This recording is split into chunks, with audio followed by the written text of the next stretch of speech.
A mega project, it's a loud and memorable word. What's the first country that pops into your head when you hear it? Probably China, Saudi Arabia, or the United States. But for Central Asian states since 2022, there's only been one country linked to a mega project, Afghanistan. It's hard to imagine Afghanistan and mega project in one sentence because the country's been in crisis for many years with no clear way out. However, there is indeed a mega project, and it's no coincidence that it's been on the minds of high-ranking officials in Afghanistan's neighboring countries. Because Afghanistan is building an artificial river that could deprive other countries of a crucial resource, water. The idea of building such a mega project actually started floating around in the minds of the Afghans back in the mid-20th century. And it all began with Muhammad Dao Khan. It's said that he was a very progressive person focused on improving Afghanistan's situation, which led to the creation of the project to divert water from the Amudarya. This is a river with a length of 1,490 miles. Its watershed reaches 206,000 square miles and the average water discharge is 25 trillion gallons per year. In Central Asia, only the Syr Darya, located to the north, can compete with the Amudarya in terms of these characteristics. The significance of the Amudarya is impossible to overstate. It provides resources to 4 countries in total. The first is Tajikistan, where the river starts its path through Asia. Then comes Afghanistan, Turkmenistan, and finally Uzbekistan, the country where the river ends, not reaching the Aral Sea, by the way. The Afghan water diversion project will also have an impact on this almost entirely dried-out reservoir, but I'll get to that later. It's obvious that all these countries take water from the river just for people to drink. That's a great indicator of how important the Amudarya is for these nations. But there's more. Each of these countries also takes a huge amount of water from it for agriculture. And if it were just a small part of the economy, then the importance of the Amudarya could be downplayed a bit. But all 4 countries mainly focus on this area, so each of them reacts strongly to any changes in the river's condition. It was once good news for all that the plans for an artificial river in Afghanistan didn't get past the thinking stage. But then came March 2022. Afghan officials announced the construction of the canal had begun. Later, in January 2023, a photo surfaced showing that the Afghans were really picking up the pace. All of this looks a lot like what Muhammad Dao was thinking about back in the last century, and the guess turns out to be true. Afghanistan is starting to reveal the entire process of building the new Asian mega project called the Kosh-Tepa Canal. In the first stage of the construction, the process of which was captured in that very photo, the Afghans were laying the route from the Amudarya to the Doratabad area in Balkh province. And they did it really fast. They initially planned to spend 24 months on the first part of the canal, but they completed it in 18. As a result, a canal 67 miles long was built. The cost of the first stage was 8.2 billion Afghanis, which equals about $94 million. By the way, as it's claimed, all project funding comes solely from domestic revenue, no international aid from various funds or countries. Yes, $94 million is about 8% of the domestic revenue Afghanistan collected in the first 8 months of 2022. But it's unlikely to be a major obstacle because, according to some estimates, the canal will bring in $500 million a year.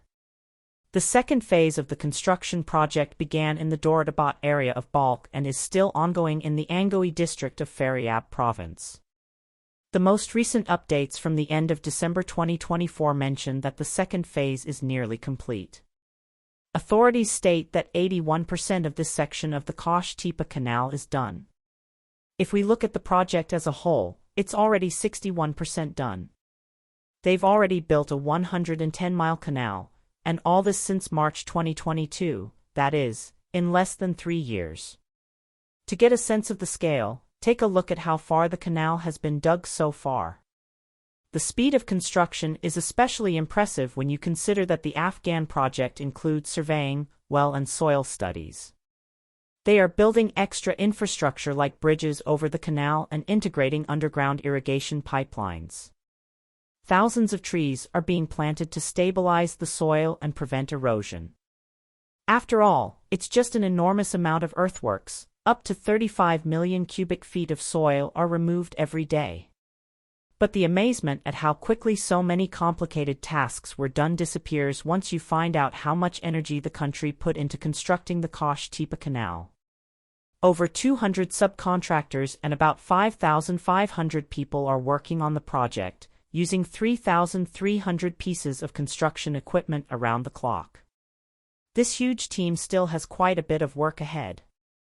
The total length of the canal will have to be 177 miles. Afghanistan will invest an enormous amount of money in it. Of course, it's not billions of dollars like in the case of China or the US, but $684 million. But can you imagine how much that is for a country where about $94 million is 8% of the domestic income? Plus, due to the rush and the limited resources, Afghanistan is bound to face problems. Why can we think of that? Well, there have already been challenges. At the beginning of 2023, satellite images revealed that the canal had breached and 26 billion gallons of water spilled into the surrounding sand. And that's when a big flaw became clear: the canal was being built without concrete lining. But how else could it be done when there are few resources and so much needs to be done in a short amount of time? The workers patched up the canal and went on digging. No time to waste. The construction has to be finished. If everything goes according to plan, the new canal could solve many problems for Afghanistan. But at the same time, Kosh-Tepa will create problems for neighboring countries, and those problems are very serious. As we've already said, the Amudarya is a crucial river for all the countries that take water from it. So any interference will lead to serious consequences. The canal Afghanistan's building right now is a perfect example of such interference. Every country with access to the Amudarya officially received its share of the river's resources back in Soviet times. In 1987, Protocol 566 was established, according to which Uzbekistan got 48.2% or 7.8 trillion gallons of water per year, Tajikistan received 15.4% or 2.5 trillion gallons annually, Turkmenistan claimed 35.5% or 5.8 trillion gallons per year, and a tiny portion was handed to Kyrgyzstan. It got 6% or 0.1 trillion gallons per year. As you can imagine, Afghanistan got nothing since it wasn't part of the USSR. Still, even after the collapse of the USSR and the reworking of the protocol, Afghanistan wasn't officially included in any agreements. Even today, the country doesn't have an allocated share of water from the Amudarya River. The former Soviet republics, now separate countries, built up their irrigation infrastructures and adapted to the amount of water allocated to them under the agreement. Meanwhile, Afghanistan took as much water as it wanted, and nobody paid much attention to it. Due to its instability, the country couldn't build any significant infrastructure for water withdrawal.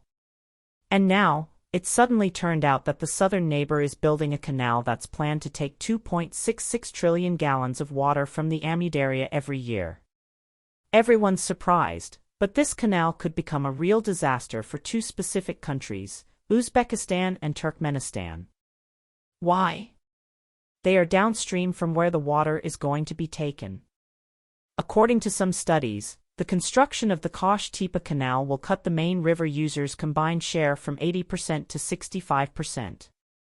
Everything that was designed specifically for the amount of water originally allocated, it wouldn't be a big deal if the countries didn't depend so heavily on agriculture, which takes up most of the water from the Amudarya. But it's quite the opposite. Turkmenistan, for instance, uses water to grow cotton for export and wheat for domestic consumption. Producing these two resources accounts for 10% of the country's GDP. So such a large water intake would hit not just agriculture, but the entire economy hard. Things are looking even bleaker for Uzbekistan. Back in 2021, it held 6th place globally in cotton production. The cultivation area reached 2.4 million acres, and production exceeded the mark of 1 million tons. Less water means less cotton, less export revenue, and a cascade of consequences to follow, the domino effect, such as it is. Of course, a lot of people are employed in this sector in Uzbekistan, a whole lot.